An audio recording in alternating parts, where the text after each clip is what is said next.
This is DomeCommand, a counter-drone command console. Let's walk through how an operator secures a region, detecting, identifying, and neutralizing an inbound drone threat, end-to-end. On the right is the threat picture, one live list of everything in the airspace, contacts and threats together. 3 unidentified drones are inbound to the sector. Let's inspect the first contact.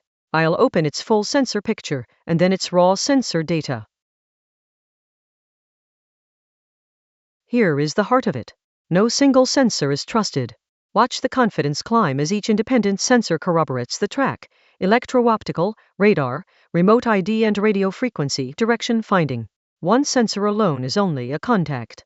As a second and third independent sensor agree, confidence rises and crosses into the threat band.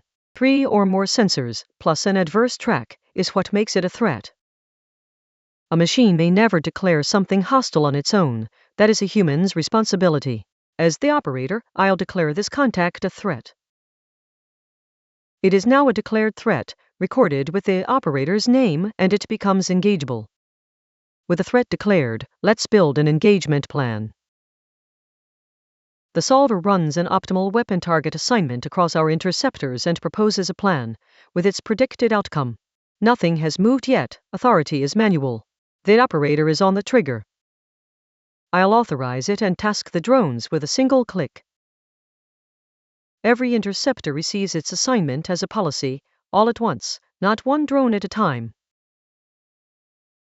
Now watch the map. Our interceptors, the blue drones, break from their patrol and move to engage the declared threats. The range and time to intercept tick down as the geometry closes.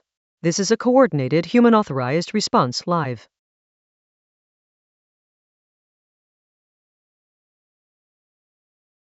And that is the DomeCommand loop for securing a region, a fused, multi-sensor picture no single sensor could give you, a decision a human stays responsible for, and coordinated drones that carry it out.